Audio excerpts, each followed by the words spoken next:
এজন্য আমরা এই ময়দান থেকে আজকে ৯৬ ভাগ মুসলমানের দেশে আহ্বান জানাবো, যারা শিক্ষা ব্যবস্থায় আছেন 1 থেকে মাস্টার্স পর্যন্ত ১০০ মার্কের কোরআনে কারিম কম্পালসারি করতে হবে।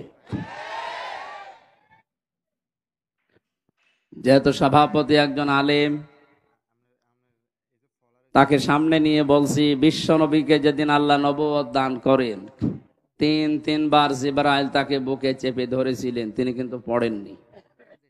বারবার বলেছিলেন ইকরা ইকরা ইকরা, উনি বলেছেন ওয়া আনা বিকারি, আমি পড়তে জানি না, কি পড়বো, পড়তে জানি না। যখনই ফেরেশতা জিবরাইল বলেছেন ইকরা বিসমি রাব্বিকাল্লাযী খালাক, একটা আয়াত না পরপর 5টা আয়াত তেলাওয়াত করেছিলেন। মুহাম্মাদুর রাসূলুল্লাহ সাল্লাল্লাহু আলাইহি ওয়াসাল্লাম জিবরাইলের সাথে একাধারে তিনি 5টা আয়াতই পড়েছিলেন।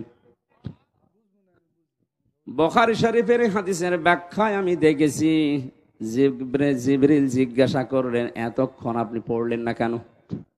নবীজি বলেন, ইয়া আখি জিবরাইল, হে ভাই জিবরাইল, বারবার আপনি বলছিলেন ইকরা ইকরা ইকরা, পড়েন পড়েন পড়েন, তা আমি কি পড়বো, কি পড়বো কি সেটা তো বলেননি।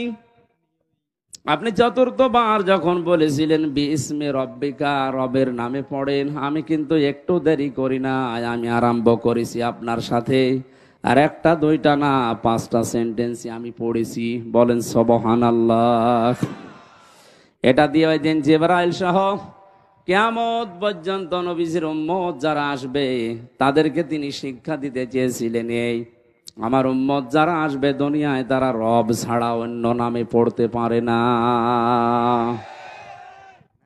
নামের নাম বাদ দিয়ে যদি অন্য নামে পড়ে কেউ, পড়া হবে না তা না, কিন্তু পড়ায় মানুষের মতো মানুষ হওয়া সম্ভব না।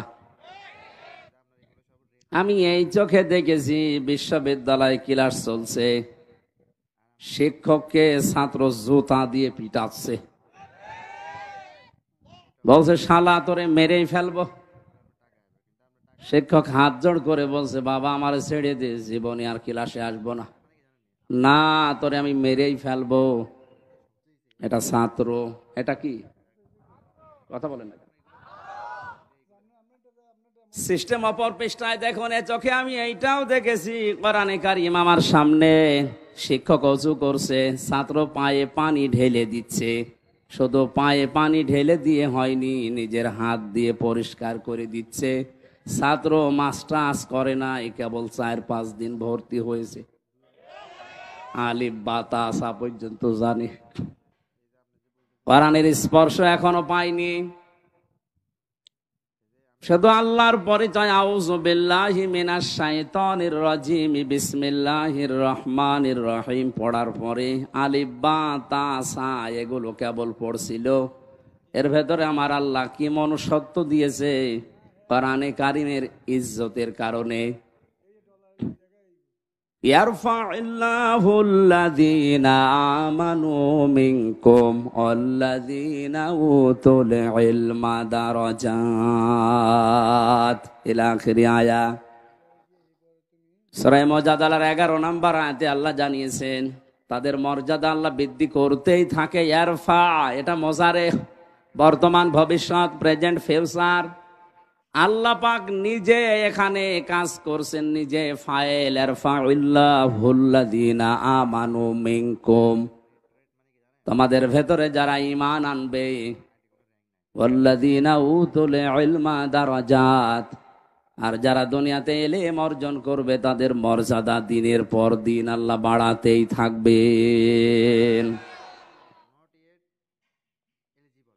আমার বন্ধুরা,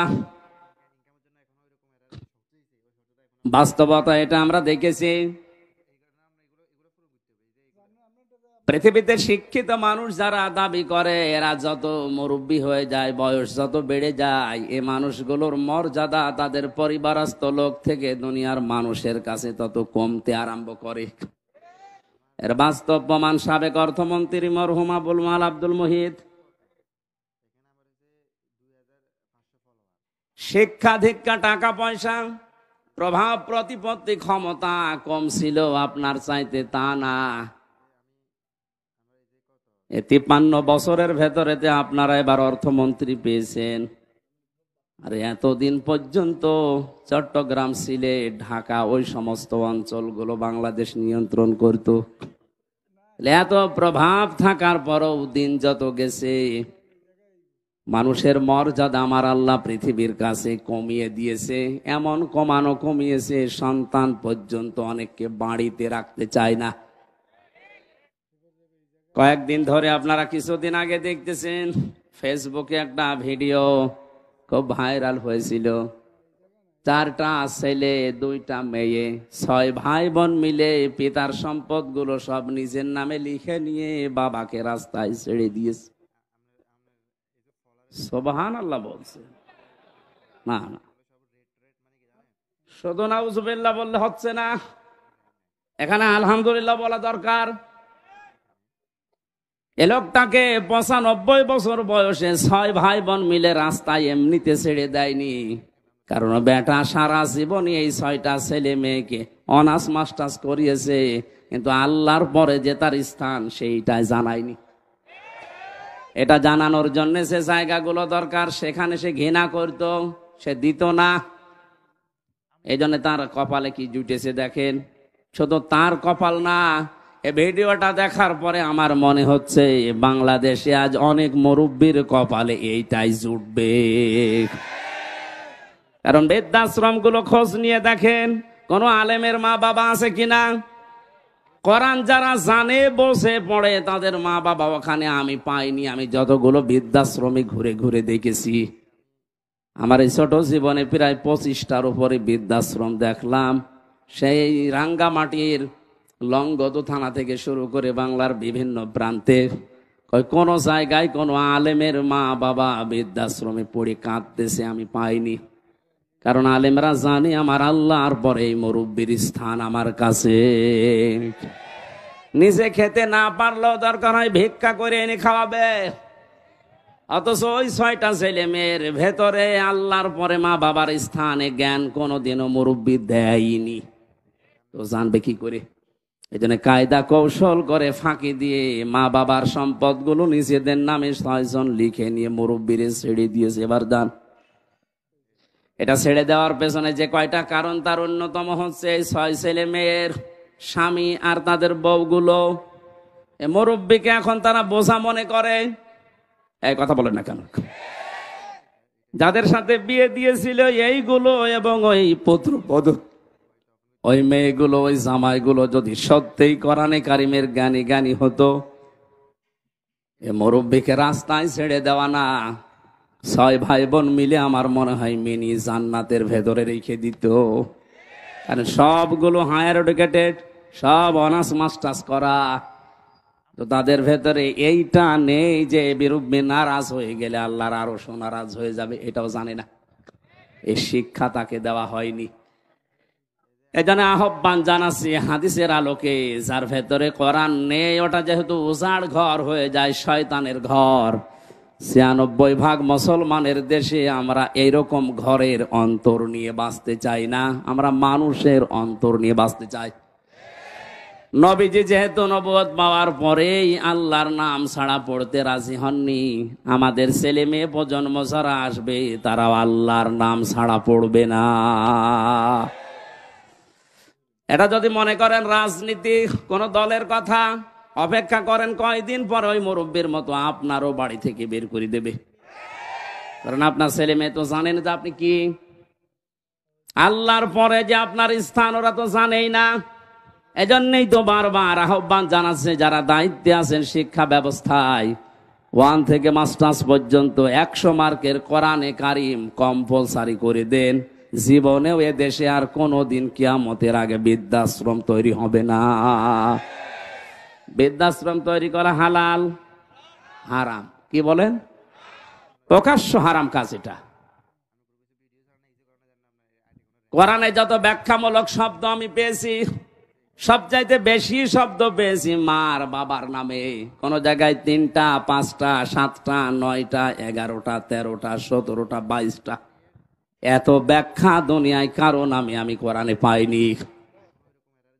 আল্লাহ রাব্বুল আলামিন বলেন, আখফিদ লাহুমা জানাহায-যুল্লি মিনার রাহমা ওয়া কুর রাব্বিরহামহুমা কামা রাব্বায়ানি সগীরা।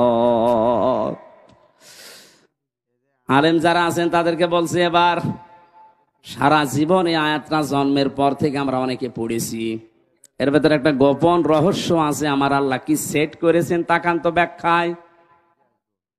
আল্লাহ পাক বলেন আখফেদ, খফজন মানে ডাউন করার পরে ফল করে দেওয়া। পৃথিবীর সন্তানদেরকে আমার আল্লাহ যেন নিজে চোখে আঙ্গুল দিয়ে হাত ধরে বলতেছে, এ পৃথিবীর সন্তানেরা ডাউন করে দে, এরপরে ফল কর। কে ডাউন করার পরে ফল করবে? জানাহায-যুল্লি, জানাহুন মানে ডানা, জানাহুন মানে বলেন না কেন? আমার প্রশ্ন, পৃথিবীর কোন মানুষের ডানা আছে? আছে? নেই। ডানা তো পাখির হয়, ডানা তো এরোপ্লেনের হয়, ডানা তো হেলিকপ্টারের হয়, মানুষের তো কোনো ডানা হয় না। তাহলে আয়াতটা মিথ্যা। এই বসো বসো বসো, পরে যাবে। আল্লাহ এমন উদাহরণ সেট করলেন কেন যেটা বাস্তবের সাথে মিলছে না? তাহলে কোরআনে ভুল পাওয়া গেল না, মানে আপনার মিলিয়ে দেওয়া লাগবে। আসেন, আল্লাহ পাক পাখির ডানা হাওলাত করে নিয়ে এসে আমারে লাগিয়ে দিয়েছে হামসা। এই যে লাগিয়ে দিলাম, জানাহায-যুল্লি মিনার রাহমা। তোর ডানার যত রহমতের বিষয়গুলো আছে সব মা বাবার জন্য ডাউন করবি, এরপরে ফল করে দিবি।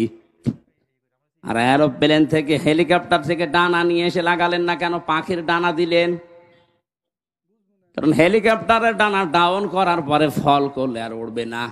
2 নাম্বার, এ ডানার ভেতরে এমন শক্ত কিছু ধাতু দেওয়া আছে যেটা কোমল হওয়া, নরম হওয়া, সফট হওয়া কখনো সম্ভব না। কিন্তু পাখির ডানা আল্লাহ হাওলাত করেছিলেন এই কারণে, কারণ এর ভেতরে এমন কিছু পর আছে, পালক আছে যেটা সফট, নমর, কোমল। এমন একটা অবস্থা তৈরি হয় একটার সাথে আর একটা লাগলে, সিল যদি ছৌ মারে বাচ্চাগুলো, তখন মায়ের ওই ডানার নিচে যাবার পরে একটা কিচির মিচির শব্দ করে।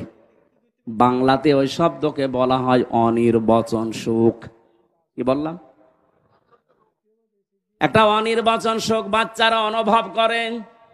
আল্লাহ পাক ঠিক যেন পাখির এই বাচ্চাদের মতো আপনার মার বাবা যতদিন আপনি বেঁচে আছেন, আপনাকে বোঝাতে চেয়েছে হামসা, তোর মা বাবা যতদিন দুনিয়ায় আছে তারা যেন এই পাখির বাচ্চার মতো একটা সুখ তোর আন্ডারে থেকে পায়।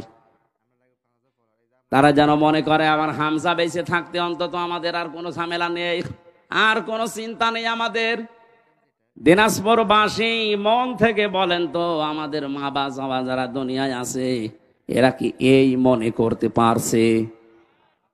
24 ঘন্টায় অনেকের মুরব্বীরা চিন্তায় থাকে, না জানি কখন ভাত বন্ধ করে দেয়।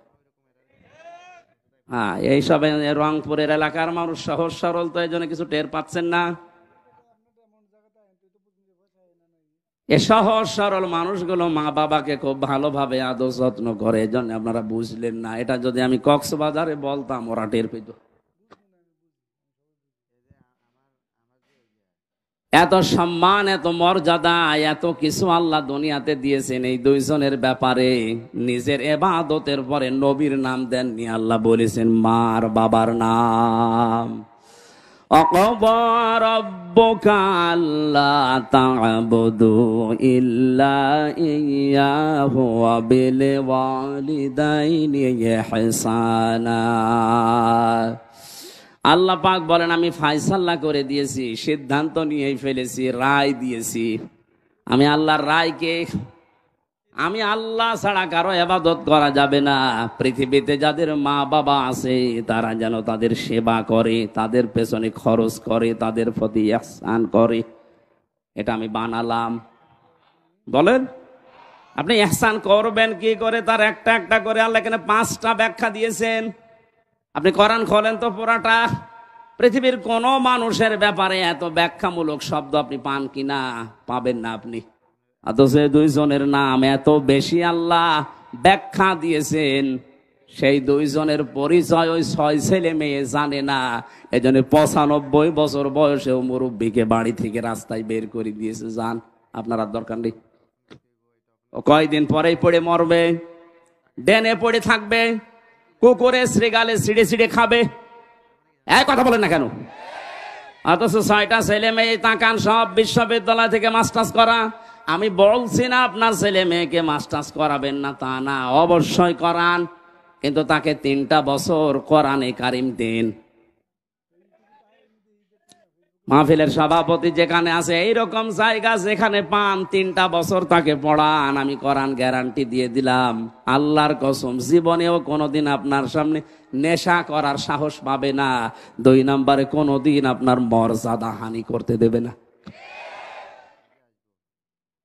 রাঙ্গামাটির লংগদু থেকে আসার সময় দেখি এক মুরব্বী কাঁদতেছে, বৃদ্ধাশ্রমে মুরব্বী মানুষ, প্রায় 80 বছরের উপরে বয়স। আমারে নিয়ে গেল কমিটি, বলছে হুজুর দেখেন, যে দেখি সন্তানটা পাশে বসে আছে, উনি কলেজের অধ্যাপক, চট্টগ্রাম বিশ্ববিদ্যালয় থেকে অনার্স মাস্টার্স করিয়ে এসে কোন কলেজে যেন অধ্যাপনা করছে। আজ 1 মাসের বেশি হয়ে গেল এই মাকে রেখে গেছে বৃদ্ধাশ্রমে। 1 মাস মরে পরে যেহেতু টাকা দেওয়া লাগে, আজকে এসেছে টাকা দেওয়ার জন্যে। মা ছেলেকে ডাক দিয়ে বলছে, বাবা আমি যখন মারা যাব তখন আমার মাথার উপরে এই ফ্যানটা, এটা পাল্টিয়ে নতুন ফ্যান লাগিয়ে দিবি। ছেলে বলছে, মা তুমি তো মরেই যাবে, তখন আবার ফ্যান কি হবে? মা বলছে লাগবে, কারণ 1টা মাস এখানে আমি আছি, ফ্যানটা ঘরে না। কর্তৃপক্ষকে বারবার আমি বলেছিলাম, কিন্তু ওরা কথা আমার শোনে না, কারণ তুই তো টাকা দিয়ে যাস নাই।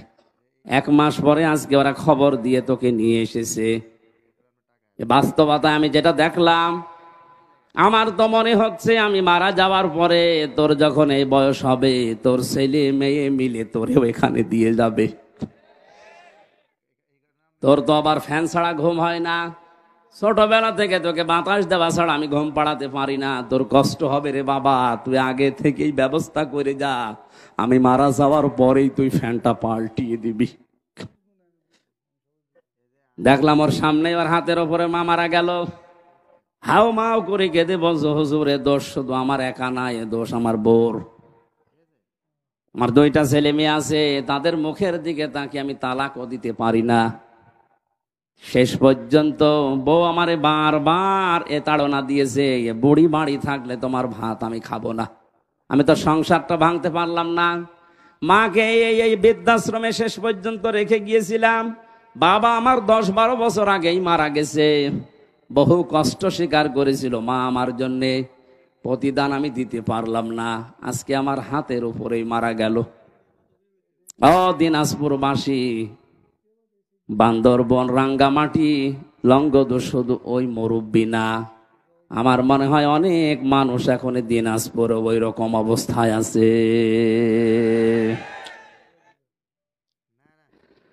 আমি যেটা বোঝানোর জন্য পর্যন্ত এসেছিলাম, ছেলে হোক মেয়ে হোক, আগে 3টা বছর তাকে কোরআনের সাথে পরিচয় করান। ওর অন্তরটা মানুষের অন্তর হবে, উজাড় গৃহ শয়তানের ঘর হবে না। তখন আপনি কি ও বুঝবে যে আল্লাহর পরে আপনার স্থান, তামাম দুনিয়া একদিকে চলে গেল, আপনাকেও ছাড়বে না। এই জন্য দায়িত্বে যারা আছেন, আমি আবার আহ্বান জানাচ্ছি, শুধু আমরা একা মরবো না, একা ঝামেলায় পড়বো না, আপনিও ঝামেলায় পড়বেন। কোরআনে কারিমকে এখন কম্পালসারি করেন, আপনিও বাঁচবেন, আমরাও বাঁচতে পারবো। কথা বলেন ঠিক কিনা?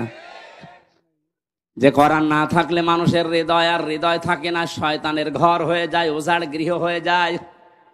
সেখান থেকে বাঁচাতে আজকের এই যুব সমাজ, কোরআন কিছু না কিছু হলেও আমাদের অন্তরে যেন প্রবেশ করে। আয়োজনে যারা আঞ্জাম দিয়েছে, আমরা খুশি হয়ে ধন্যবাদ দিয়ে বলছি আলহামদুলিল্লাহ।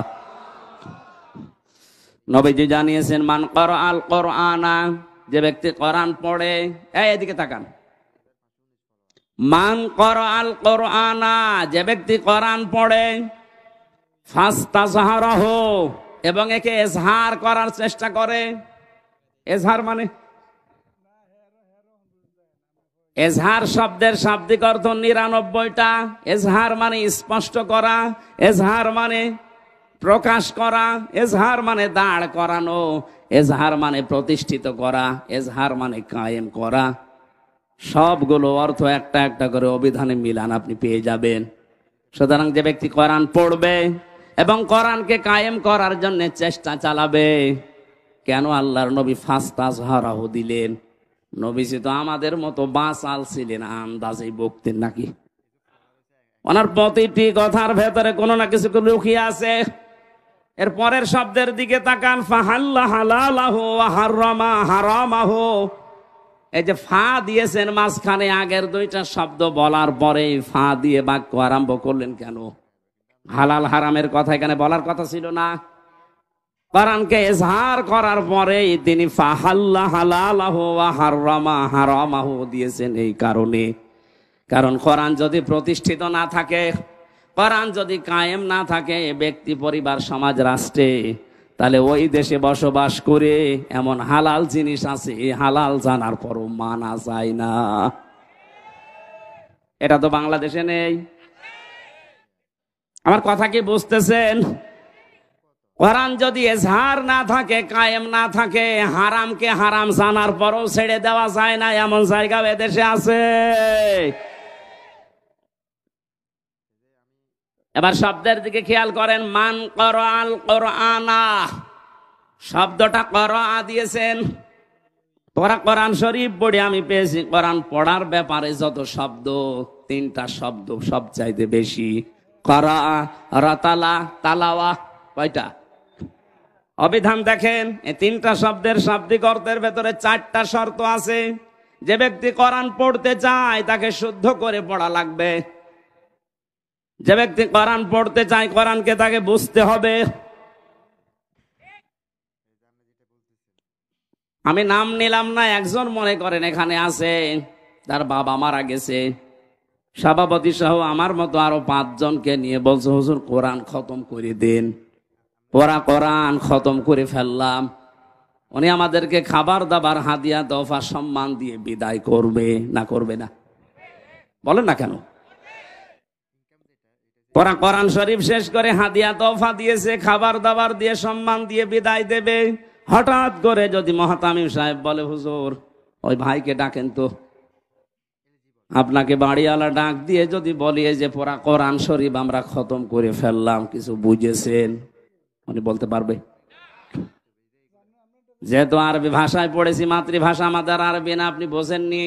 এবার একটা মাত্র আয়াত আপনাকে আমরা আরবিতে পড়ার পরে একটু বাংলায় শোনাবো, তারপরে আপনি হাদিয়া দেবেন, খাবার দেবেন, বিদায় করবেন। যা করেন আরো বেশি করে করেন।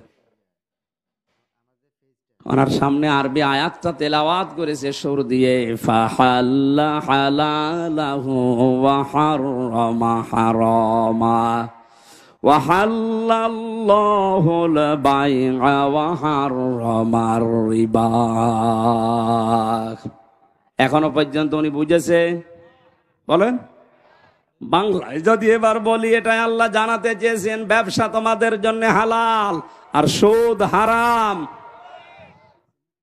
আপনি তো এতক্ষণ পর্যন্ত বাবা মরে গেছে এই জন্য আমাদেরকে কোরআন খতম করালেন, কিন্তু আপনি তো সুদ খান। এবার যা টাকা দিয়েছিল, খাবার দিয়েছিল, সব পিটিয়ে বের করবে। কথা বলছেন কেন? আর সম্মান এতক্ষণ যা দিয়েছিল বলবে, কি আপনি আমার গোপন জায়গায় হাত দিলেন, টাকা আপনাকে দিচ্ছি, দাঁড়ান। যেহেতু আমাদের মাতৃভাষা আরবি না, এই জন্য আমরা হয়তো বুঝি নাই। গালি দিলে অনেকে মনে করে হুজুর দোয়া করছে, কিন্তু এই শব্দটাই আবু জেহেল, আবু লাহাবের সামনে যখন নবীজি পড়তেন, ওরা সুদের মহাজন ছিল। কি ছিল? ওরা বুঝে ফেলেছে যে মোহাম্মদ কি বলতে চায়। তখন আর বাংলা, ইংরেজি, আরবি, ফার্সি, উর্দুতে ব্যাখ্যা করা লাগতো না। আরবি পড়লেই ওরা বুঝতো, কারণ ওদের মাতৃভাষায় আরবি।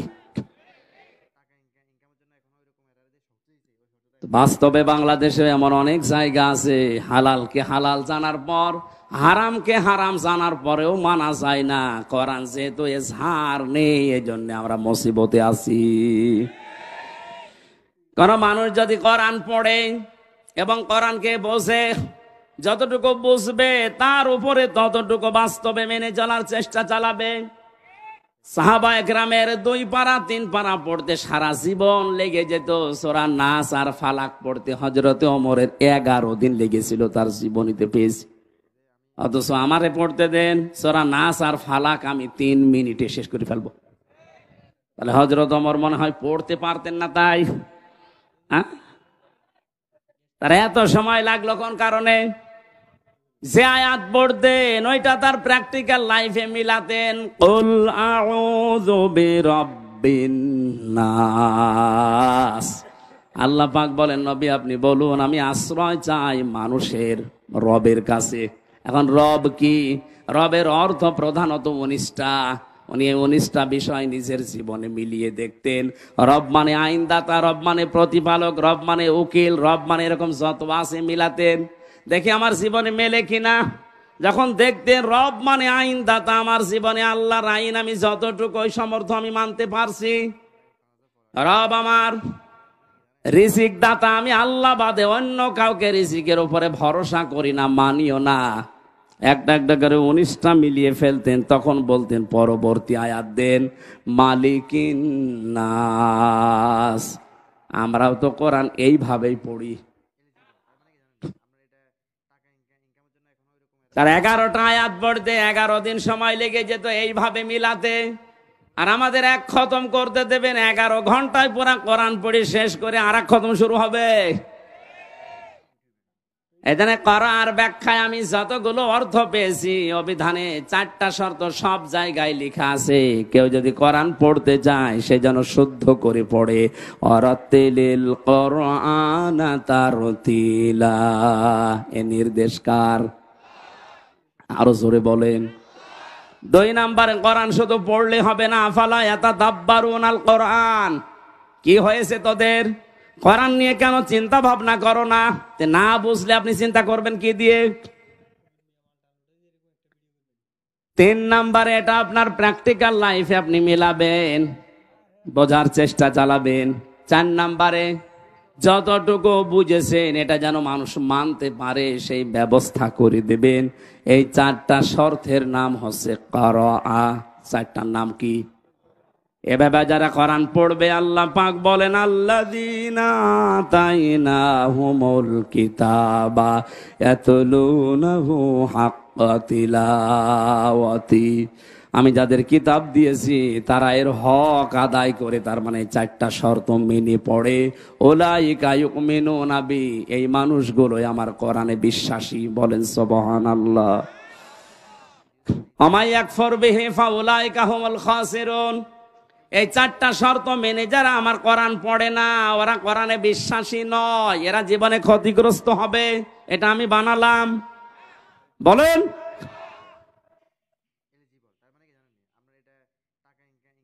কুষ্টিয়া বিশ্ববিদ্যালয়ে প্রথম যখন ফার্স্ট ইয়ারে 10 সালে ভর্তি হয়, ওই সময় কুষ্টিয়ার মডেল থানার ওসি আসাদুজ্জামান আমাকে বলেছিল, হুজুর আমারে পড়ান। কি কোরআন তো আপনি ভালোই পড়তে পারছেন না? ওনার প্রথম বললাম সূরা ফাতিহা পড়ে শোনান তো। একেবারে গ্রামার যা আছে সব ওনার প্রায় আয়ত্ত আছে। সুন্দর করে তেলাওয়াত করে আমারে শুনিয়েছে। বললাম আপনারে পড়াবো কি? পড়াতে হচ্ছে। উনি আমারে বলছে, না আপনি যেভাবে আরবি পড়লে অর্থ বোঝেন, আমারে ওই কায়দা করে দিন। ওই কায়দা করতে কি 2 দিনে হবে? যত দিন লাগে আমি ওইটা পড়তে চাই। আমি যেমন ইংরেজি পড়লেই বুঝি যে কি বললাম, আরবি পড়লেই যেন আমি বুঝতে পারি যে আমি কি বললাম, ওটা যেন আর অর্থ করা না লাগে। 1 বছর উনি ওখানে ছিল। পুরাটা বছর ওনার পেছনে শ্রম দিয়ে অন্তত কিছু না হলো কিছু আমি উপরে তুলেছিলাম। একদিন এক লোক টাকা নিয়ে এসেছে ওনার কাছে, ওই সময় পড়াচ্ছিলাম। বলছে, স্যার আমার এটা নেন আর ওই মালটা ছেড়িয়ে দেন। আমার বলছে, হুজুর কি করব? কি করবেন মানে? আপনারা কোন আয়াত পড়ালাম?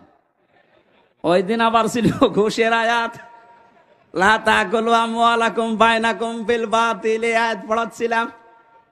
আপনারা কেবল পড়ালাম কি? বলছে, হ্যাঁ আমি বুঝে ফেলেছি। ওই সময় দেখলাম নিল না, লোকটারে গরম দিলে, বেটা আমি কোরআন পড়ে আর তুমি ঘুষ দিচ্ছ। তাড়িয়ে দিয়েছিল ওই সময়, পরে নিয়েছে কিনা আমি জানি না। তো ওই রকম যদি হাদিয়া মাসে 10টা পায়, ওর বেতন নেওয়া লাগে। এখন রিটায়ার্ড করেছে স্যার, দোয়া করি স্যারের জন্য, স্যার যেন যেভাবে ছিল ওই সময় ওটা যেন মরণ পর্যন্ত টিকে থাকতে পারে, বলে না আমিন। আমার ভাইরা, আমি যেটা বোঝাতে চাচ্ছিলাম, কোরআনে কারিম যারা এই 4টা শর্ত মেনে পড়ে আর একে ইজহার করার জন্য দুনিয়ায় চেষ্টা চালায়, কায়েম করা, প্রকাশ করা, প্রতিষ্ঠিত করা, স্পষ্ট করা, দাঁড় করানো, এটা যদি দাঁড় হয়ে যায়, আপনি বাধ্য হবেন হালালকে হালাল জানার পরে মেনে নিতে। আপনি পারবেন না হালালকে হালাল জানার পরে মেনে না নিতে, পারবেন না। এ পরিবেশ তৈরি হয়ে যাবে। কারণ জনগণের ভেতরে যখন কোরআনে কারিম প্রতিষ্ঠিত থাকবে, আপনি বাদশাহ, আপনি মন্ত্রী, আপনি মেয়র, যত বড় দায়িত্বে থাকেন না কেন, যারা আপনার আন্ডারে থাকবে ওদের বুকে এমন সাহস তৈরি হবে, সামনে থেকে প্রতিবাদ করবে, আপনি দাঁড়ান। হযরত ওমরের জামানায় যেহেতু কোরআনে ঝাড় ছিল, বক্তব্য দিচ্ছিলেন মসজিদে নববীতে, এক সাহাবী উঠে বললেন, খলিফাতুল মুসলিমিন, আমিরুল মুমিনিন, আপনার বয়ান বক্তব্য বন্ধ করেন। কেন? প্রত্যেকে রাষ্ট্রীয় কাপড় পেয়েছে একটা একটা করে, সেই হিসাবে তো আপনিও একটা পাবেন। আপনার শরীরের ভেতরে ডবল কাপড় দেখা যায়, অবশ্যই আপনি একটা বেশি আত্মসাৎ করেছেন। আমার মনে হয় কোন চেয়ারম্যান না, কোন মেম্বার না, মেম্বারের চামচাস এইটা, ওর সামনেও যদি কেউ এরকম প্রতিবাদ করে যে কাবি খা, ওইটা কই, ওরে 10 বছর জেল খাটা লাগবে। আর সরাসরি প্রেসিডেন্টের সামনে দাঁড়িয়ে প্রতিবাদ করছে সাধারণ একজন মানুষ। হযরত ওমর ওই বয়ান বন্ধ করে দিয়েই বললেন, আল্লাহর নবীর সাহাবীরা, ঠিক আছে আমি ওর জবাবটা আগে দিয়ে নেই, আমি নিজে দেব নাকি আমার সামনের কাতারে আমার ছেলে আব্দুল্লাহ আছে, ও দেবে? হযরতে আব্দুল্লাহ উঠে বললেন, বন্ধুরা, প্রত্যেকেই একটা একটা করে কাপড় পেয়েছে, আমিও একটা পেয়েছিলাম, আমার বাবাও একটা পেয়েছে। যেহেতু বাবাকে মাঝে মাঝে এই বিদেশি প্রতিনিধি দলের সাথে সাক্ষাৎ করা লাগে, জমার দিন নামাজ আদায় করানো লাগে কেন্দ্রীয় মসজিদে, ঈদের সময় নামাজ পড়ানো লাগে, বাবার এই রকম জামা নেই, এই জন্য আমার কাপড়টাও বাবাকে দিয়েছি, 2টা কাপড় মিলিয়ে বাবা আমার কাপড় তৈরি করেছে। কোরআন যদি ঝাড় থাকে, কায়েম থাকে, ও দেশে আপনি উল্টা পাল্টা করে নিজে বাঁচতে পারবেন না, আপনাকে বাধ্য করবে কোরআন। এই ফাস্তা সাহারাহুর ব্যাখ্যায় আমি টিকার ভেতরে পেয়েছি, খলিফাতুল মুসলিমিন হযরত ওমর রাষ্ট্রের দায়িত্ব পালন করে এশার নামাজের পরে বাড়িতে আসলেন, বারান্দার দিকে তাকিয়ে দেখলেন একটা লাশ, শিশু বাচ্চা, 12টা টুকরা করে কে যেন রেখে গেছে। চিন্তায় পড়ে গেলেন, ডাক দিয়ে বলে, আমার দেশে কোরআনের বিচার চলছে, আর আমার ঘরের বারান্দায় একটা মাসুম বাচ্চাকে 12 টুকরা করে কে রেখেছে, এর বিচার না হওয়া পর্যন্ত আমার নিস্তার নেই। তদন্ত কমিটি গঠন করলেন, 3 দিনের ভেতরে রিপোর্ট দেবে। মানুষ পায় না, রিপোর্ট দেবে কি? হযরত ওমরের চিন্তায় খাওয়া দাওয়া বন্ধ হয়ে গেছে। কি হয়ে গেল? আমার দেশে একটা অবৈধভাবে মানুষ মারা গেল, তাও একটা নিষ্পাপ মানুষ, আমি কিছুই করতে পারলাম না এতক্ষণ পর্যন্ত। পৃথিবীতে মুসলমান 57টা দেশ, এখন প্রতিটি রাষ্ট্রের যারা দায়িত্বে আছে, আমাদের দেশে যেমন 1634 জন মানুষ আছে, এদের যদি অনুভূতি, এদের যদি আকল হযরতে ওমরের মতো এভাবে কাজ করত যে আমার দেশে আমি আছি দায়িত্বে, আর বিনা কারণে অবৈধভাবে একটা লাশ পড়ে গেল, আমি কিছুই করতে পারলাম না, কিয়ামতের আগে এই দেশে অবৈধ কোনো লাশ কোনো জায়গায় পড়ে থাকতো না।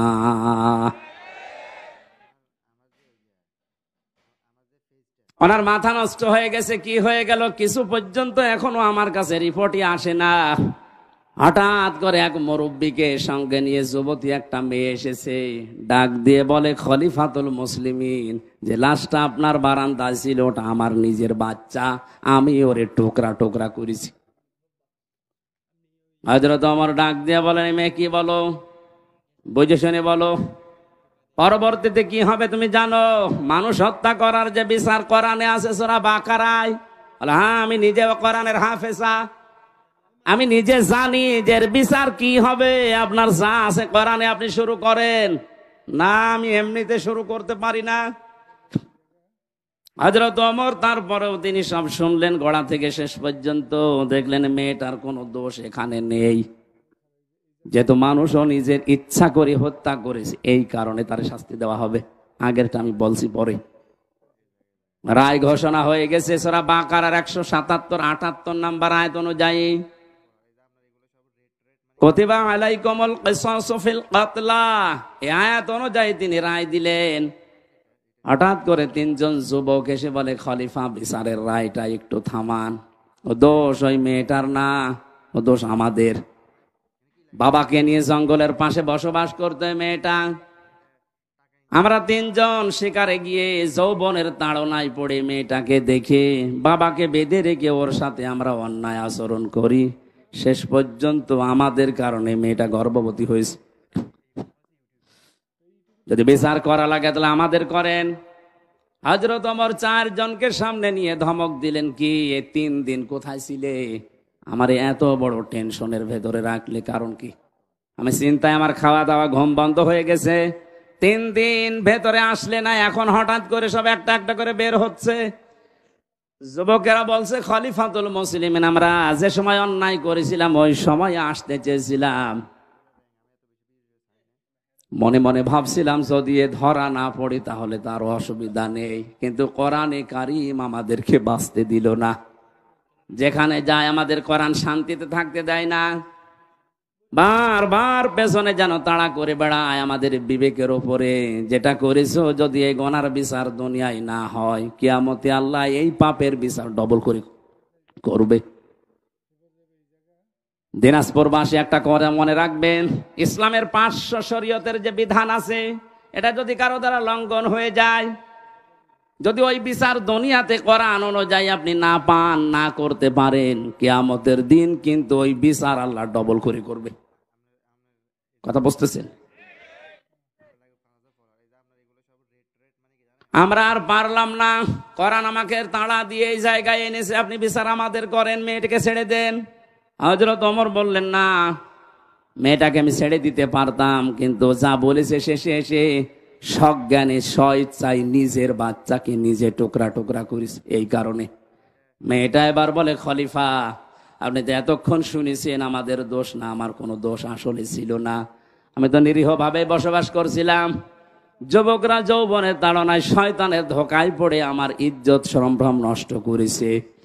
গর্ভবতী হওয়ার পরে বাচ্চাটা দুনিয়ায় এসেছে, মনে করলাম মাসুম বাচ্চা, এর তো দোষ নেই, কিন্তু এর জন্ম তো ঠিক নেই।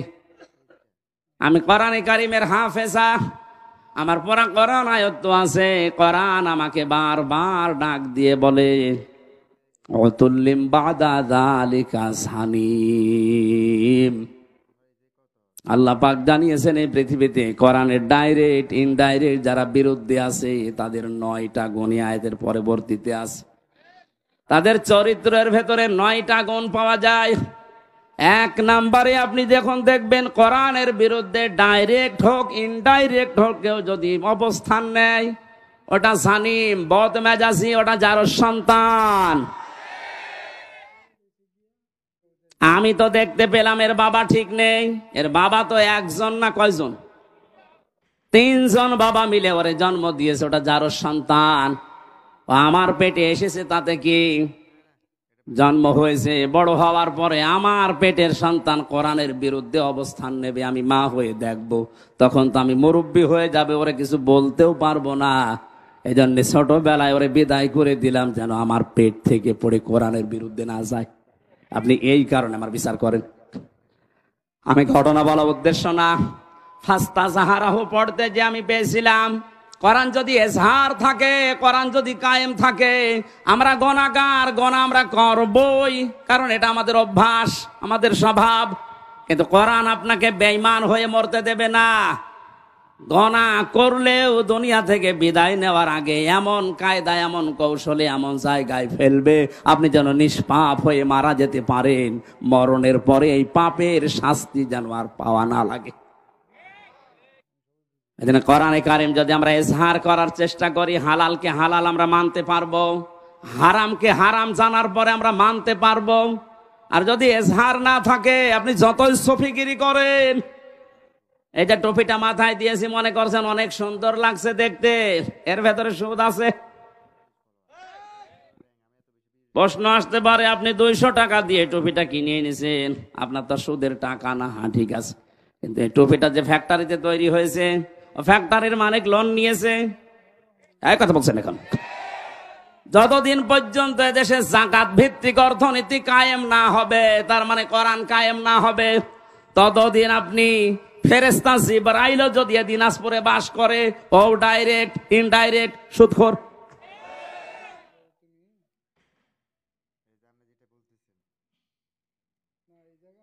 কোরআন যে পড়ে, কোরআনকে দাঁড় করানোর জন্য চেষ্টা চালাবে, আর হালালকে হালাল জানার পরে মেনে নেবে, হারামকে হারাম জানার পরে মেনে নেবে। আল্লাহর নবী বলেন, আদখালাহুল্লাহুল জান্নাহ, আল্লাহ তাকে জান্নাতে দিয়েই দিয়েছে, না দেবে না। না, আপনি আলেম, এখানে বসে আছেন আলেমেরা।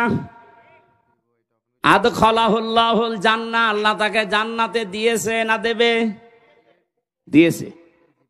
আদখালা ইদখালা এটা মাজির সিগা, অতীতের শব্দ। নবীজি কেন দিয়েছেন? তার মানে সত্যি যদি কেউ কোরআন ওই 4টা শর্ত মেনে পড়তে পারে, আর কোরআনকে জার করার জন্য, দাঁড় করানো, প্রতিষ্ঠা করার জন্য সারা জীবন চেষ্টা চালায়, হালালকে হালাল জেনে হারামকে হারাম মনে করে যদি ছেড়ে দিতে পারে, ও যেন বিশ্বাস করে নেয় আল্লাহ তাকে জান্নাতে দিয়ে দিয়েছে। বাড়ি যাওয়ার পরে খেয়ে দিয়ে সুবহানাল্লাহ বলবেন। কি বললাম আপনি টের পাচ্ছেন? শুধু এতটুকু নবীজি শেষ করেননি, আশাফাহু ফি আশারাতিন মিন আহলি বাইতিহি কুল্লুহুম ক্বাদ ওয়াজাবাত লাহুন নার, তার ব্যাপারে এমন 10 জনের পক্ষে সুপারিশ গ্রহণ করার ক্ষমতা আল্লাহ তাকে দেবেন, তার পরিবারস্থ লোকদের ভেতর থেকে যাদের উপরে জাহান্নাম ওয়াজিব হয়ে গিয়েছিল। এই যে সম্মানটা এই কোরআনের কারণে। কিসের কারণে? এই কোরআন শোনার জন্য, বোঝার জন্য, আমল করার নিয়তে যারা বসে আছি, আমরা সে কোরআনে কারিম থেকে আরম্ভ করছি তাফসীর আকারে সূরা আলে ইমরানের 133, 134 2টা আয়াত পড়েছি। তাফসীর আকারে আমরা একটা একটা করে যাব ইনশাআল্লাহ। জবান খুলে কোরআনের আয়াত থেকে শিক্ষা নেওয়ার উদ্দেশ্যে পড়েন, আউযু বিল্লাহি মিনাশ শাইতানির রাজিম। গরমে কি আপনারা সব বরফ হয়ে গেছেন নাকি? জবান খুলে পড়েন, শয়তান যেন আশপাশে না থাকে। আউযু বিল্লাহি মিনাশ শাইতানির রাজিম। বিসমিল্লাহির রহমানির রহিম।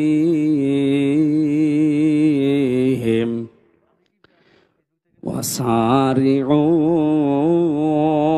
إلى مغفرة من ربكم وجنة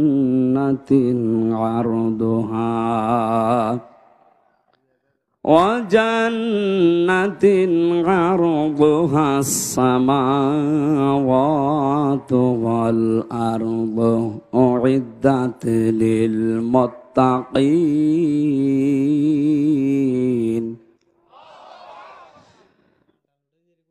অনেকগুলো বিষয় ছিল, শানে নজুল ছিল, ঐতিহাসিক প্রেক্ষাপট, নামকরণ সব আমি বাদ দিয়ে দিলাম, যেহেতু গরমে আমার ভেতরে ঘেমে একেবারে শোধ চলছে, এত বাতাস হচ্ছে তারপরও ঘেমে যাচ্ছে।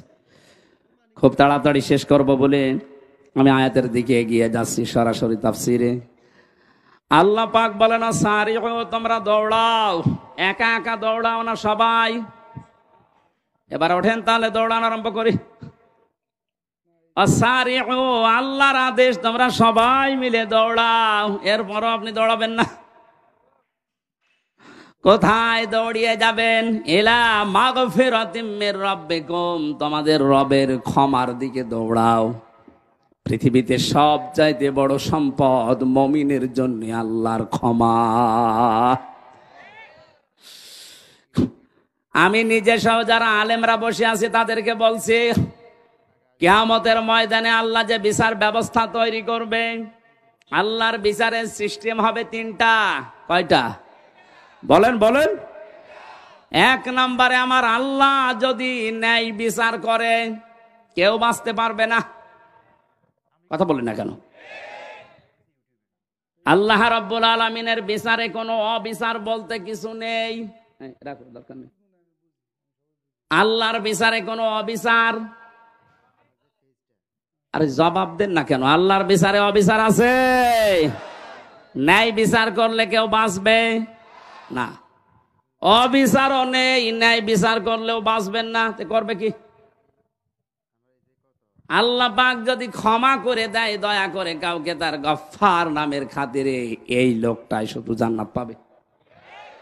নবীজি মাঝে মাঝে বলতেন, আল্লাহর ক্ষমা ছাড়া কেউ জান্নাত পাবে না। সাহাবীরা বলেন, হে নবী আপনি? নবীজি কেঁদে কেঁদে বলতেন, সাহাবীরা আমিও আল্লাহর দয়া ছাড়া, ক্ষমা ছাড়া জান্নাত পাবো না। এই জন্যই আল্লাহ আয়াতের প্রথম শব্দে দিয়েছেন, দৌড়াও আল্লাহর ক্ষমার দিকে। এটা যদি সত্যিই তুমি না পাও, আমার যে বানানো বাগান, যে জান্নাত, ওইটার আশা তুমি করতে পারো না। কাবা শরীফ যারা তাওয়াফ করে, সভাপতি যেহেতু হাজী সাহেব, ষষ্ঠ চক্করে আমরা সবাই মিলে একটা দোয়া পড়ি আল্লাহর কাছে, আল্লাহুম্মা ইন্না আলাইয়া হুকুকান ফিমা বাইনি ওয়া বাইনিকা। আর অনেকগুলো কথা আছে। আল্লাহকে কাবার সামনে নিয়ে বলা হয়, রব্বুল আলামিন তুমি আমার মালিক, আমি তোমার গোলাম। মালিক আর গোলামের ভেতরে অনেক দেনা পাওনা আছে। আমি গোলাম হিসাবে, তুমি মালিক, যা দেবে তো সব দিয়েছো, নেই থেকে তুমি আমাকে হামজা বানিয়েছো। উল্লেখ করার মতো আমি চেয়ারম্যান, কিসের চেয়ারম্যান? আমি উল্লেখ করার মতো কিছু ছিলাম না। ওনার বয়স যদি এখন 50 বছর হয়, 51 বছর আগে উনি কিছু ছিল দুনিয়ায়? এই কথা বলে না কেন? হাল আতা আলাল ইনসানি হিনুম মিনাদ দাহরি লাম ইয়াকুন শাইআম মাযকুরা। মানুষের জীবনে কি এমন সময় অতিবাহিত হয়নি যখন সে আলোচনা করার মতো, উল্লেখ করার মতো কিছু ছিল না? মায়ের গর্ভের ভেতরে যখন বাবার এই নাপাক পানিটা দ্রুত গতিতে এসে পড়ে, বিজ্ঞান এখন কম্পিউটারে দেখতে পাচ্ছে এই পানিটা বাবার স্ফলিঙ্গ দিয়ে দ্রুত গতিতে বের হয়ে মায়ের রেহেম পর্যন্ত যাওয়ার যে রাস্তাটা, এখানে কমপক্ষে 40,000 মানুষ তৈরি হতে পারে। মায়ের জরায়ুর দেওয়ালের সাথে কেউ ধাক্কা লেগে বিভিন্ন কায়দায় পড়ে মরে মরে যায়। ওখানে যে পৌঁছায় শুধু হামজা একা। আমি পৌঁছানোর পরে 40 দিন 40 দিন 40 দিন 40 দিন এভাবে করে বিভিন্ন রূপ আমাকে আল্লাহ নিজে দান করেন। ওয়াজআলা লাকুমুস সামআ ওয়াল আবসারা ওয়াল আফইদা। সূরা নাহাল 14 নম্বর পারা, 14 নম্বর পৃষ্ঠার 14 নম্বর লাইনের 78 নম্বর আয়াতের মাঝের অংশে আছে। আল্লাহ বলেন, শ্রবণ শক্তি, দর্শন শক্তি, বাক শক্তি, আকেল শক্তি আর ঘ্রাণ শক্তি, এই 5টা আমি আল্লাহ আমার রব নামের কারণে হামজাকে দিয়েছি।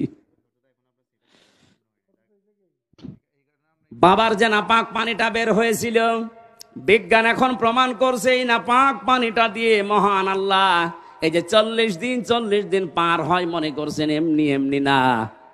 এটা দিয়ে আল্লাহ 4টা জিনিস 340-এর ভেতরে তৈরি করে ফেলেন। চুল, রক্ত, হাড় আর পর্দা, রক্ত, গোশত, চর্বি আর চামড়া। মায়ের রেহেমে যে নাপাক পানিটা ছিল ওইটা দিয়ে 4টা, বাবারে নাপাক পানি দিয়ে 4টা, 8টা জিনিস এক হয়। আপনি 8 জিনিস দিয়ে জীবনও মানুষ বানাতে পারবেন না। কমপক্ষে মানুষ বানাতে হলে 13টা জিনিস লাগবে। কয়টা? বলেন বলেন। এটা তাফসিরে আধুনিক তাফসির যেগুলো আছে এগুলো কম্পিউটারের সাথে মিলিয়ে দেখবেন, পেয়ে যাবেন। আগেকার তাফসির মুহতামিম সাহেবরা যারা পড়েছে, আগের তাফসিরে আলাক মানে যোগ লিখা ছিল। আলাক মানে মাটির নির্যাস, জমাট বাঁধা রক্ত, এগুলো পেয়েছে। আধুনিক তাফসির যেগুলো বের হচ্ছে কম্পিউটারের সাথে মিলিয়ে দেখবেন, আলাক মানে শুধু জমাট বাঁধা রক্ত না, আলাক মানে ঝুলন্ত। আলাক মানে 40 দিন মায়ের রেহেমের ভেতরে হামজা ঝুলেছিল এভাবে, এটা আপনি এখন দেখতে পাবেন। আমি যেহেতু ওই আয়াত পড়ি না, এই জন্য ওই দিকে যাচ্ছি না। 40 দিনে 6 মাস যখন হয়ে যায় মায়ের পেটে, তখন আমার খাবারের প্রয়োজন দেখা দেয়। পৃথিবীর কোনো মানুষ আমাকে ওই জায়গায় খাবার দেয়নি। মহান আল্লাহ তার রব নামের খাতিরে না চাওয়ার আগেই খাবার পৌঁছিয়ে দিয়েছে। আল্লাহ রাব্বুল আলামিন বলেন 13টা জিনিসের ভেতরে যেহেতু 8টা পেয়েছি, এখনো 5টা লাগবে। আমি যে রব নাম নিয়েছি, এই জন্য রবের কারণে তোরে 5টা জিনিস ফিরিয়ে দিয়েছি। তার ভেতরে শ্রবণ শক্তি, দর্শন শক্তি, বাক শক্তি, আকেল শক্তি আর ঘ্রাণ শক্তি। একটাও যদি কম দিতাম, দুনিয়ায় আসতে কিন্তু অপূর্ণাঙ্গ হয়ে পূর্ণাঙ্গ হয়ে আসতে পারতে না। হ্যাঁ, আমরা পৃথিবীতে এসে হয়তো এগুলো অনেকে নষ্ট করে ফেলি। এই যে আমার কানটা আজ 2 দিন আমি নষ্ট করে ফেলেছি। এই ভক্তবিন্দু যারা আছে এরা আদর করে আমার আইসক্রিম খাওয়িয়েছে। এই 2 দিনে এই সমস্ত দই খাওয়িয়েছে ফ্রিজের। আমি খেতে চাই না, মানে না হুজুর খান, অসুবিধা নেই। খেয়ে এখন দেখছি কানে আর কিছু শুনছি না। এই যে দুনিয়ায় এসে আমি নষ্ট করেছি এগুলো বিভিন্ন পরিবেশের কারণে, না আল্লাহ নষ্ট করে দিয়েছে? বলেন। এই যে তীব্র গরম চলছে, এটা আল্লাহর দোষ। যাহারাল ফাসাদু ফিল বাররি ওয়াল বাহরি বিমা কাসাবাত আইদিন নাস লিইউযিকাহুম বা'দাল্লাযী আমিলু লাআল্লাহুম ইয়ারজিউন। সূরা রোমের 41 নম্বর আয়াতে আল্লাহ জানিয়েছেন, জলে স্থলে যে বিপর্যয়গুলো দেখতে পাচ্ছ, একটাও আমি আল্লাহ পাঠাই না, সব তোমাদের হাতের কামাই করা। বিজ্ঞানে এই বাংলাদেশ নিয়ে কয়েকদিন আগে 3 দিনের একটা গবেষণা আজকে দেখলাম। মনে করেন এই 10 কেজি পানি উপরে ওঠার কথা ছিল। এই 6 মাস তো গরম থাকে, 6 মাসে 10 কেজি মনে করেন পানি জলীয় ভাবে উঠবে উপরে, আর 10 কেজি আবার নামবে বৃষ্টির মাধ্যমে। এই গাছ উজাড় করার কারণে, পাথর পাহাড় কেটে ফেলার কারণে নদী বন 11,000-এর উপরে, 1100-র উপরে নদী এই দেশে আছে, সবগুলো প্রায় শুকিয়ে যাচ্ছে। এ কারণে পানিগুলো আর উঠতে পারে না আকাশে। ওখান থেকে আর নেমে যে ঠান্ডা হবে সে পরিবেশও হয় না। এই দোষ তো আল্লাহর। এমন উত্তম প্রতিবেশী আমরা পেয়েছি, পানি দেওয়ার সময় পানি দিতে চাই না, আর যখন লাগবে না এমন দেয়া দেয় আমরা ভেসে যাই। প্রতিবেশীর কাজ হলো এটা। অথচ প্রতিবেশীর যত হক, আমি আরো নিচে নামতে পারলাম না। হ্যাঁ, নামি আবার 3 বছর থাকি, খুব আরামে আছো।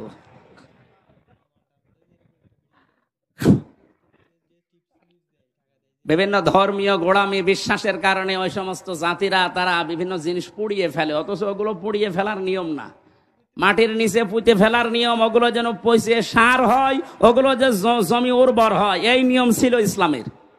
এই যে মানুষকে মাটি দেওয়া হয়, অন্যান্য জাতিরা পুড়িয়ে ফেলে। কত পার্থক্য আপনি একটু যদি দৃষ্টি দিয়ে দেখেন, সব দোষ যেয়ে পড়বে আমাদের প্রতিবেশীর উপর। এই জন্য কিছু বলতেও পারছি না। মা রান্না করছিল, ছেলেকে বলছে যে 50টা টাকা দিলাম তেল নিয়ে আয়। ও তরকারি আমার চুলার উপরে রান্না হচ্ছে না, ও তরকারি রান্না দেখতেছে বাজারে, যে রাস্তার মাঝখানে দেখে মার্বেল খেলা হচ্ছে। 50 টাকা দিয়ে মার্বেল কিনে খেলা আরম্ভ করিস, 50 টাকায় হেরে গেছে। 3 ঘন্টা পরে বাড়িতে আসছে, মা তো সেরকম রেগে আছে। ওই যে তরকারি যেটা চুলায় দেয় আর নাড়ে, ওর নাম কি? ও যখন বাড়িতে এসেছে ডাক দিয়ে বলে, ওই হামজা, সে টাকা কই? কথা বলে না। তেল কই? কথা বলে না। 3 ঘন্টা কোথায় ছিলি? কথা বলে না। 3টা প্রশ্নের জবাব আমার জানা নেই। আসতে বলেন। আমি বললেই মার খাবো, না বললেও কথা বলে। প্রশ্নের জবাবগুলো কি আমার জানা নেই? বলতে পারবো, বললেই মারবে। আবার যদি চুপ করে থাকে যে বলবো না, তাও মারবে। তারপরেও যদি একটু বুদ্ধিমান হয়ে থাকে, অন্তত 4-5টা মায়ের খাই, তারপরও বলবো না। বললেই সমস্যা। এটা মায়ের উপর দিয়ে যাক। এই জন্যই তো 3 বছর মায়ের উপর দিয়ে গিয়েছে। আপনারা যারা মানুষ পুড়িয়ে ফেলেন, পরিবেশের যে কি ক্ষতি হয় আপনি জানেন। এই যে খড়কোটা যেগুলো বিভিন্ন আবর্জনা মনে করে আপনি পুড়িয়ে ফেলছেন, না, এটা নিয়ম নয়। বিশ্বনবী 1500 বছর আগে এটা নিষেধ করে দিয়েছেন, মাটির নিচে দিয়ে দাও। এগুলো সার হয়ে যাবে। মাটির উর্বর শক্তি, খাদ্য তৈরি করার যে শক্তি, এটা আল্লাহ বাড়িয়ে দেবে। এজন্য পানি ওঠা এখন বন্ধ। হয়তো 10 কেজি ওঠার কথা ছিল, উঠে চলে গেছে বিভিন্ন কায়দায়। এখন যে নামবে যে সমস্ত জায়গায়, ওই জায়গাগুলো পানি নামানোর জন্য যেটা দরকার ওই জিনিস নেই। আল্লাহ দেবে কি করে? আমরা তো গাছ কেটে সব শেষ করে ফেলি, পাহাড়গুলো উজাড় করে ফেলি। এরপরে যেখান থেকে আসা দরকার 1100 বিল, খাল, নদী, নালা যদি ভরাট থাকতো, এত গরমের ভেতরে আমাদের এই কয়দিন কষ্ট করা লাগতো না। এজন্য পাপের ফসল আমরা পেয়েছি। আল্লাহ বলেন লিউসিকাহুম, আমি একটু মজা চাকাই মাঝে মাঝে, দেখি ওরা ফিরে আসে কিনা। কিন্তু বাঙালি এমন জাত, ফিরে আসা দূরের কথা, আল্লাহর সমস্ত আযাব আসার পরে মন্তব্য দেয় টকশোতে বসে বসে যে এগুলো প্রাকৃতিক দুর্যোগ।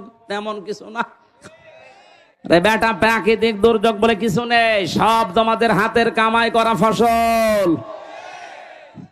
পৃথিবীর যেই দেশে প্রকাশ্য জেনার ব্যভিচার বেড়ে যায়, মহান আল্লাহ তখন সঙ্গে সঙ্গে দেশে গজব নাজিল করার সিদ্ধান্ত নেয়। বাস্তব প্রমাণ দুবাই। এই কথা বলে না কেন? আমেরিকায় হয়তো এত জেনা হয় না। বড় বড় এই ভবনগুলো সব জেনার কারখানা।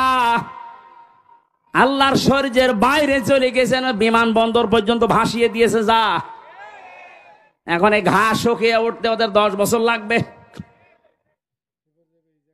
দুবাইয়ের মতো এত উন্নত জায়গাগুলো যদি আল্লাহ কয়েক ঘন্টায় ধ্বংস স্তূপে পরিণত করে দিতে পারে, আমাদের দেশকে কিছুই করতে পারবে না, কারণ আমরা করোনাও মোকাবেলা করে ফেলেছি।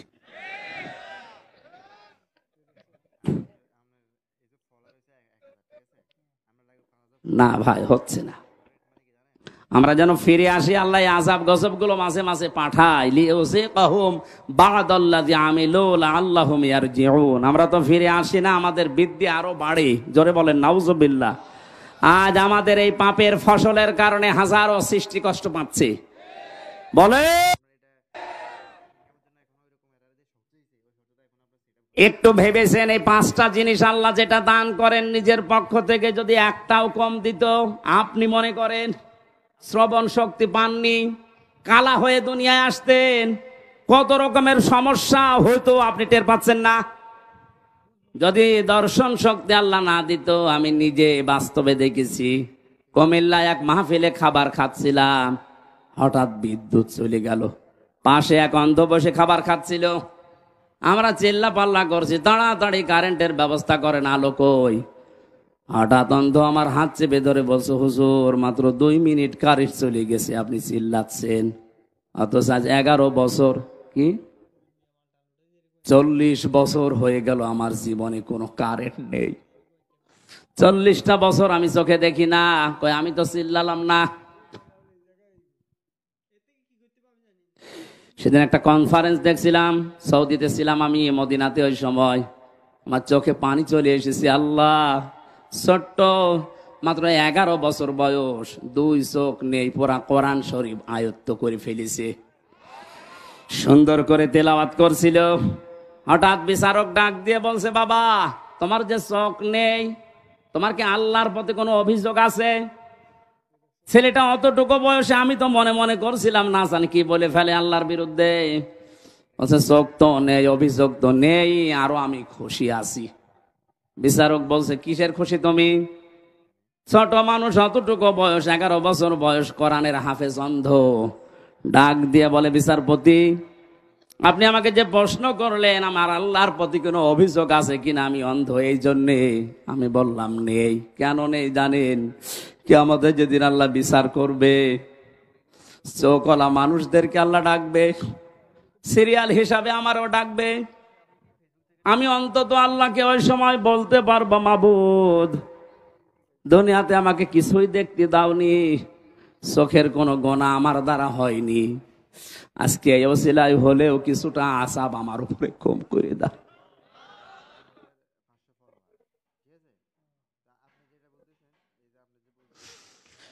কাবা সামনে নিয়ে মানুষ এই কথাগুলো আল্লাহকে শোনাচ্ছে, আল্লাহুম্মা ইন্না আলাইয়া হুকুকান ফিমা বাইনি ওয়া বাইনিকা।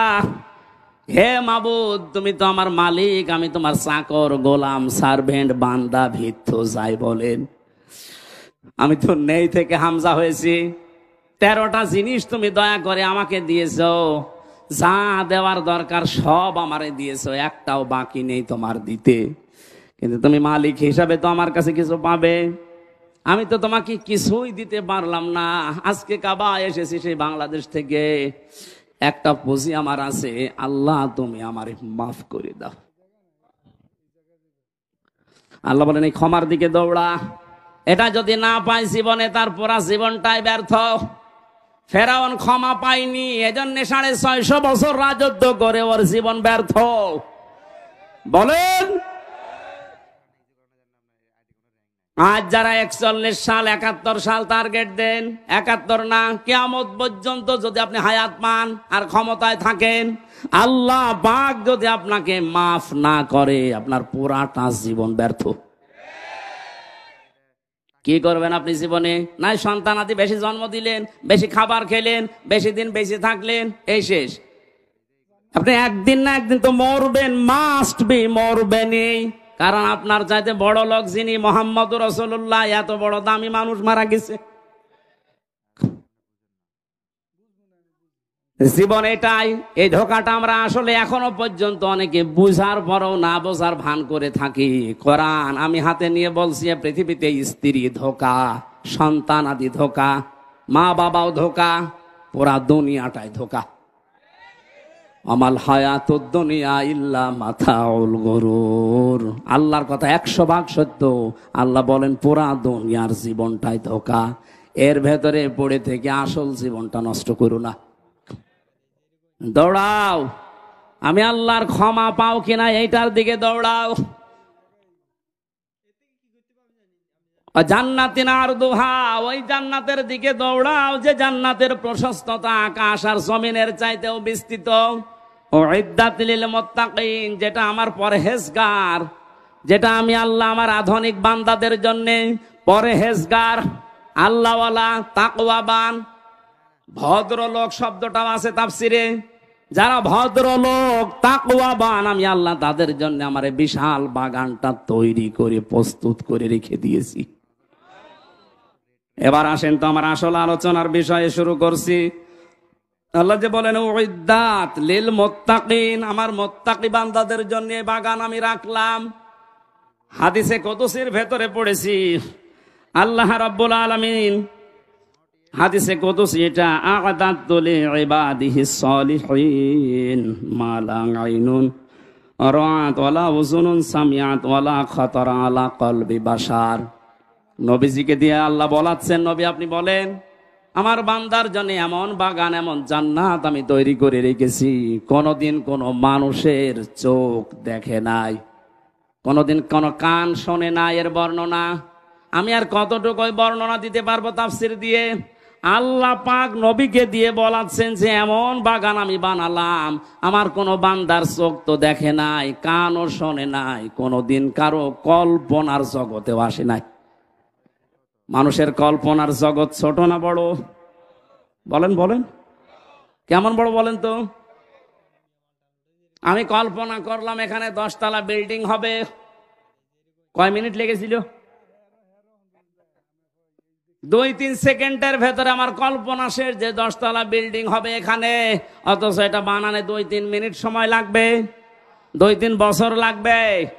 এরপরেও কত মাল মশলা লাগবে আপনি হিসাব করেন। আল্লাহ পাক বলেন এই মানুষ যে কল্পনা করেছিল 10তলা বিল্ডিং, ওয়ালাকুম ফিহা মা তাশতাহি আনফুসুকুম ওয়ালাকুম ফিহা মা তাদদাউন। আমি এমন জান্নাত বান্দা বান্দীদের জন্য বানিয়েছি যেখানে চাওয়ার আগেই জিনিস পাওয়া যাবে। জোরে বলেন সুবহানাল্লাহ।